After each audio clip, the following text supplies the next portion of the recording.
प्रतिशत। अब उनका टारगेट क्या है कि भाई इस देश के युवाओं को नशे में डाल दो। यदि हमारे भारत का युवा नशे की लत में पड़ गया तो इस देश को कौन संभालेगा? कोई बाहर वाला आके घर से हमें निकालेगा। एक षड्यंत्र हमारे देश के विरुद्ध हो रहा है और इस षड्यंत्र के विरुद्ध ही वो देश हमें ड्रग्स भेज रहे हैं। इसका अभिप्राय यह है कि हमारे देश की खेल सेनाएं, पैरामिलिट्री फोर्सेस या हमारे जो बल लगे हुए हैं ये सक्षम नहीं है। नहीं, ऐसा नहीं है। हमारी तीनों सेनाएं, पैरामिलिट्री फोर्सेस, राज्यों की पुलिस, भारत की NCB, narcotics control bureau, Bharat में आने वाले ड्रग्स में से लगभग हमारी 90 से 99% ड्रग्स हम पकड़ लेते हैं। अब जो ड्रग्स हमसे पकड़े बिना रह गई वही देश के युवाओं के विनाश के लिए पर्याप्त है। एक कहावत है ना, घर का भेदी। हमारे देश में ही ऐसे लोग हैं जो इस देश में रहते हैं, काम किसी और के लिए करते हैं, इस देश में रहते हैं और गुणमान शुल्क निकालते हैं। ऐसे देशद्रोही लोग, भ्रष्ट लोग, उन लोगों से साठ करते हैं और वो लोग फिर हमारे देश में ड्रग्स बेचते हैं। रास्ते कौन कौन से हैं, मार्ग कौन से हैं? नशा आने के सबसे बड़ा मार्ग है आकाश मार्ग, ड्रोन। ड्रोन के माध्यम से नशा अधिकतर आ रहा था। हमारी बॉर्डर सिक्योरिटी फोर्स लगी हुई है, हर दिन वो रोकने में सक्षम है, रोक भी रही है। और इससे अधिक नशा हमारे आता है समुद्र के रास्ते, पकड़ा जा रहा है। और भी रास्ते हैं, सुरंग का रास्ता, सामान में पैक करके। और एक और आदमी अपने शरीर की किसी अंग का ऑपरेशन कराएगा, नशे की पोटली छोटी बनाता है, छोटे छोटे पाउच बनाएगा, पोटली बना के अपने पेट में या कहीं भी ले आने का प्रयास करता है। और मैंने आपको बता दिया कि हम पकड़ लेंगे। अब इनको रोकने के लिए हमें क्या करना होगा? भारत सरकार क्या कर रही है? भारत सरकार ने कानून बना दिया, लागू कर दिया। भारत सरकार ने 2016 में सर्वे कराया। 2016 में भारत सरकार ने सर्वे करवाया। सर्वे में उस समय भारत के 372 जिले ऐसे मिले जो ड्रग्स की चपेट में थे। ड्रग्स की चपेट में जिले थे 372 उस समय 2016 में। 2026 साल हो गए हैं और हमारे हरियाणा के सिर्फ 12 जिले थे। आज की जब बात करें हरियाणा का कोई भी गांव, कोई भी शहर, हम ये कहते हैं सिल्पा, गुरदवाली, फतेहाबाद, ये जगह नहीं भाई। आज तो हमारा कोई भी शहर नहीं बचा, हरियाणा का कोई भी गांव नहीं बचा जहां पहुंच गया हो। कारण बताया था आपने, 3 कारण बताया था आपने। 3 कारणों में, आपके कारण में एक तो था अशिक्षा, अज्ञानता, दोस्त और माँ बाप। मैं थोड़ा अलग चाहूंगा आपको। सबसे पहला कारण है अशिक्षा।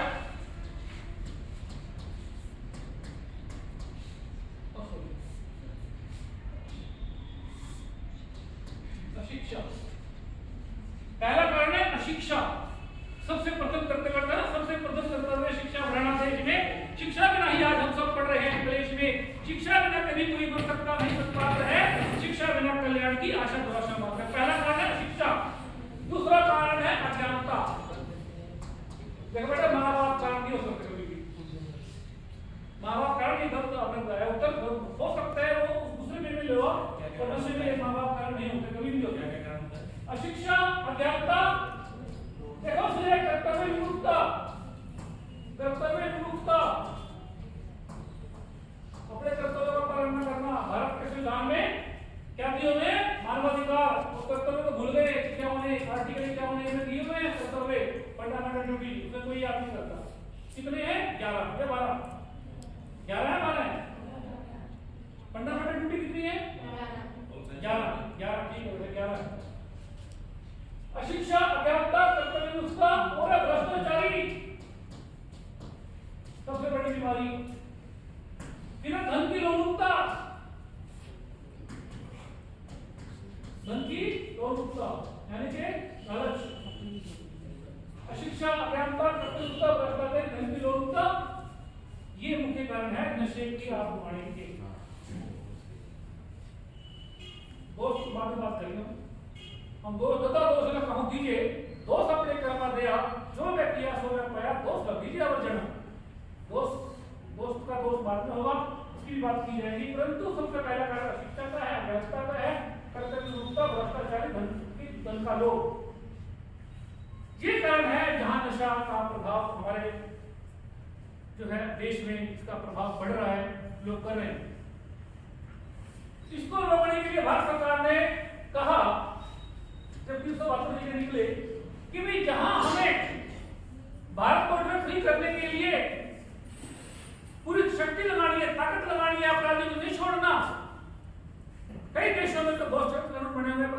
देश के अंदर जो एनडीपीएस एक्ट बना हुआ है उसमें कम से कम जो सजा का प्रावधान है 3 प्रकार की क्वांटिटी होती है, स्मॉल क्वांटिटी, मीडियम क्वांटिटी और कमर्शियल क्वांटिटी। कमर्शियल क्वांटिटी पे जमानत सेलेक्ट होती और ये वाले अपराध जो होते हैं एनडीपीएस एक्ट के जो अपराध हैं ये कॉग्निजेबल ऑफेंस है, संज्ञेय अपराध है। कॉग्निजेबल ऑफेंस होते हैं जिसके अंदर एक पुलिस अधिकारी शक्ति प्राप्त होती है कि वो ऐसे व्यक्ति के घर में घुस जाए या उसकी तलाशी ले ले या उसको पकड़ के जेल में पहुंचा दे, अपने पास रख ले, 24 घंटे रख सकते हैं, जिसमें वो शक है कि ड्रग्स बेच रहा है, यानी कि बिना वारंट के किसी को गिरफ्तार करने की शक्ति हमारे पास कौन देता है? NDPS act. तो जब सरकार ने कहा कि ये 372 जिले कहा कि पहला काम का पकड़ने किया, फिर भारत सरकार ने कहा दूसरा काम भी करना नहीं, केवल पकड़ने से काम नहीं चलेगा, केवल एक रास्ते का बस्ती तारीख रास्ते हम केवल पकड़ते रहे इससे कुछ नहीं होगा।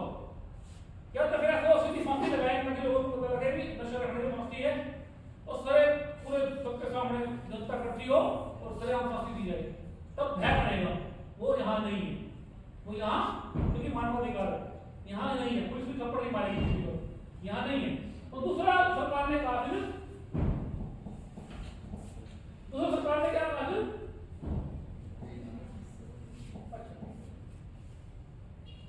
सरकार ने कहा फिर क्या कहा, दूसरा काम बोलो भाई,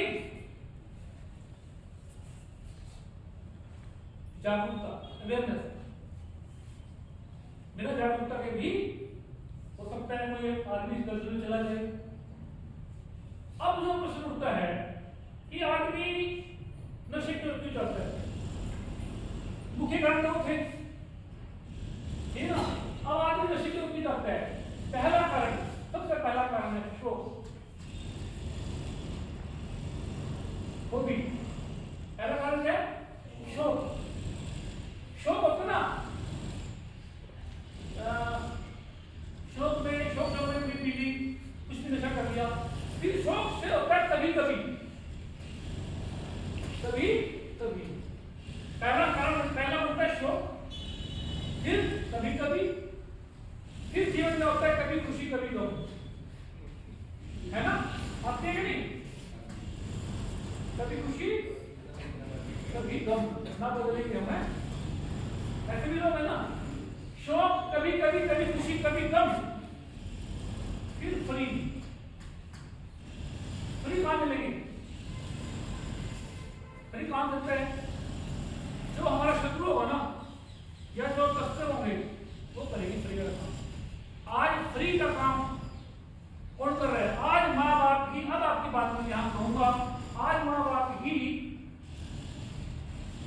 शादी ब्याह करते हैं, पार्टी करते हैं, वहां क्या करेंगे? पहले तो शादी ब्याह में शराब का स्टाल लगाया करते छिपा करके, बिल्कुल पीने वाला तो रखती है। आज कॉकटेल लगाने शुरू कर दिए ओपन, बड़े बड़े शहरों में हमें करना रहता हूँ, तो कॉकटेल लगाने शुरू कर दिए, लगा मेरा स्टाल तो नहीं रखती है, और सही नहीं तो कॉकटेल तो है ही, वहाँ शराब रखी है, ई हुक के साथ में रखती है, ई हुक के इतने बच्चे जागरूक करते हैं और कहते हैं हरियाणा की शान है हुक्का। बताओ कहां लिखी है बात? मैं प्रश्न करता हूं, क्या आप ये मानते हो कि हरियाणा की शान है हुक्का? हरियाणा की शान हुक्का ना था ना है ना कभी होगा। इसका वर्णन किसी भी ग्रंथ में नहीं है, किसी भी वेद में नहीं है, पुराण में नहीं है, गीता में नहीं है, पुराण में नहीं है, बाइबल में नहीं, कहीं भी इसका वर्णन नहीं है कि हुक्के का हमारे इतिहास में कहीं भी वर्णन नहीं है। हुक्का कहां से आया था? अंदाज से। तो ये नशे वाली बात नहीं चैप्टर का है। तो फ्री के मिलने में फिर पड़ती है लत, यानी एडिक्शन। लत पड़ेगी मारा जाएगा, इसकी मत यानी कुछ भी विवेक खत्म हो जाएगा, पड़ेगी लत मरेगी मत, फिर हो जाएगा जरूरी, उसके लिए जरूरी उसके पे रह नहीं पाएगा, बढ़ेगी मजबूरी, नशे के बिना रह नहीं पाएगा और वो व्यक्ति क्या कराएगा? क्या कहलाएगा? नशेड़ी। बिल्कुल ठीक कहा आपने, वो व्यक्ति नशेड़ी है। इसकी दुआ क्या कोई चाहता है ये करवाना? कोई चाहता है बनना? कोई चाहता है बनना? संसार में कोई आदमी ऐसा नहीं है जो नशेड़ी बनना चाहता हो, लेकिन ये बच्चों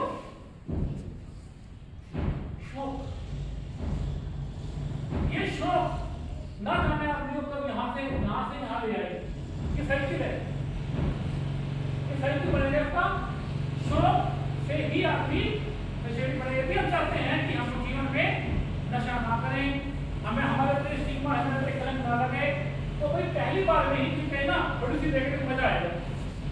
एक बार ले, मेरा दोस्त नहीं है, मेरा भाई नहीं है, मेरा मित्र नहीं है, तो पहली बार में ना कहें, ना कहना सीखें, तभी आप इससे बच पाओगे। समझ गया?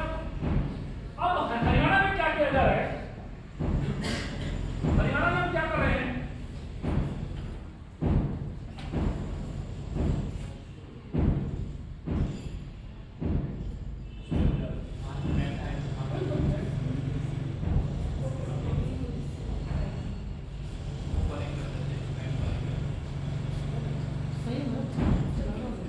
हरियाणा के अंदर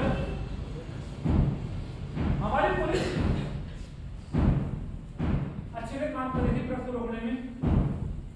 सरकार को लगा भी गई पुलिस के पास बहुत सारे काम है, क्यों ना हमें खुद भाग खड़ा कर दें, जिसका काम किया जाए कि वो हरियाणा राज्य को ड्रग्स नहीं करना। तो बच्चों, हमारी सरकार ने 25 अगस्त 2020 को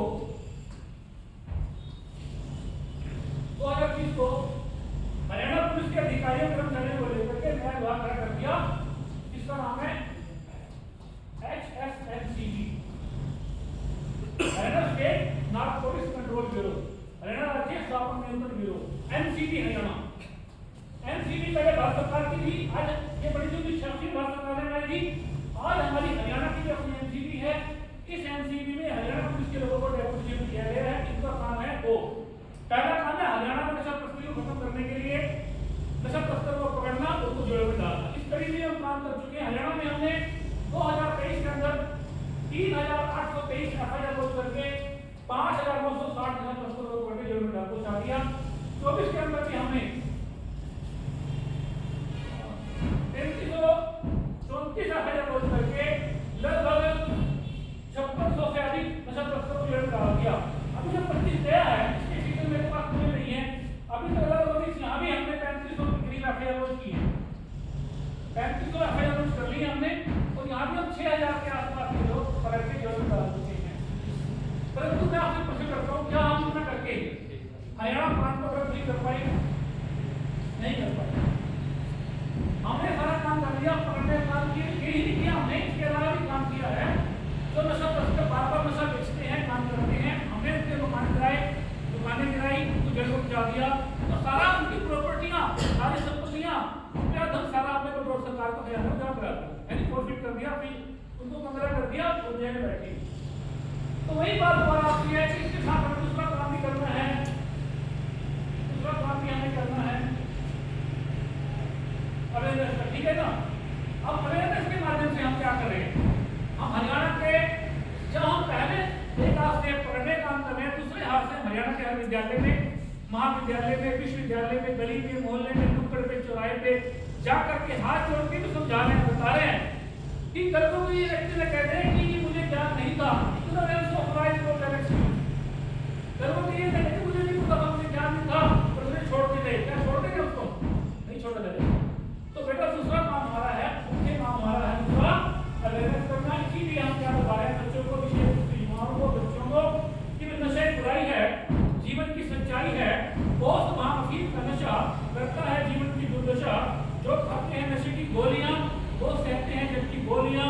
हम सबकी एक ही मांग, बंद करो भुक्की और मांग। हम सभी ने ठाना है, हरियाणा को ही नहीं अपितु समस्त भारत को नशा मुक्त बनाना है, और हम सभी ने ठाना है नशा तस्करों को पकड़कर सलाखों तक पहुंचाना है।